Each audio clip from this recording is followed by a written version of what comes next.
Hello, my name is Tyler Bamford, Leventhal Research Fellow here at the National World War II Museum.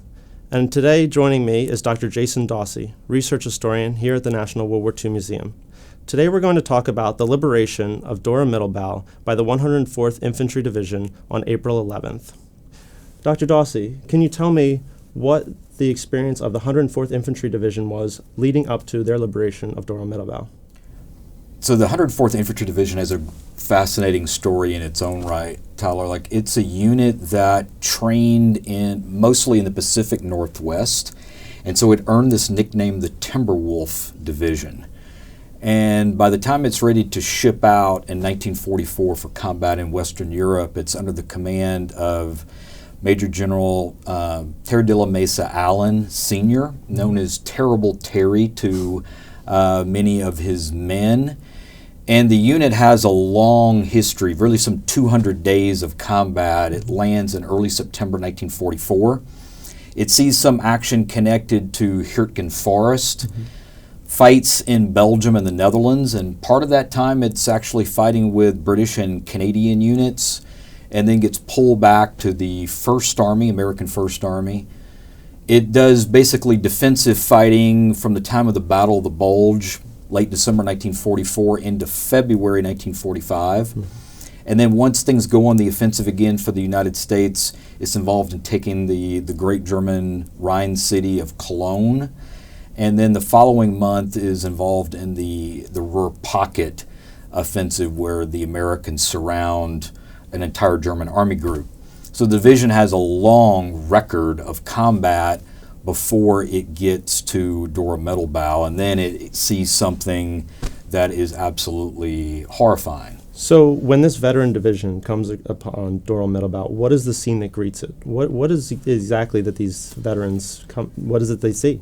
It's really difficult to put into words. I mean, it was an utter hell, this camp. And Americans, I think we know a lot about the Nazi camp system, but there's many of these camps we don't know so much about. I mean, we're familiar with Dachau, perhaps, maybe Buchenwald, but Dora-Mittelbau was very different from those camps insofar as that it was set up really in 1943 to be a producer of the V-2 rocket, the A-4 or V-2 Vengeance Weapon 2 rocket, that the Nazi dictatorship thought would be a miracle weapon, would really change the course of the war. So they had this underground facility at Dora-Mittelbau. It's north of the city of Nordhausen in the southern part of the Harz Mountains in central Germany. And there, this gigantic facility was put into place by slave labor. And it was underground. I mean, for at least much of the time, the prisoners worked, and actually prisoners may be too generous. I mean, these are inmates, they're forced laborers. They're living underground, they're working underground under the most brutal conditions. 12-hour days may be short days, they're basically being whipped, being beaten, and in many cases where the SS feels like they need to make examples out of people, they execute prisoners for what would seem to many of us to be fairly minor infractions. So it's draconian. It's absolutely a brutal place. And there's some 6,000 of these V-2 rockets were produced there during the second half of World War II. And we think that in the process, about 20,000 of these inmates perished at Dora-Mittelbau. So when the 104th Infantry Division arrives there on the 11th of April, the 3rd Armored Division had already discovered the site. And the Armored Division asked for help, and understandably so. They were facing a real catastrophe, and so they found about 750 inmates that the SS had abandoned when they moved others to Bergen-Belsen, which was liberated by the British 4 days later on April 15th. But about 750 they find alive, and they find about 3,000 corpses while they're there too. So the 104th Division comes across what is basically a humanitarian crisis, and this is a scene that they're not at all prepared to experience, and in addition to the 3rd Armored, like you mentioned.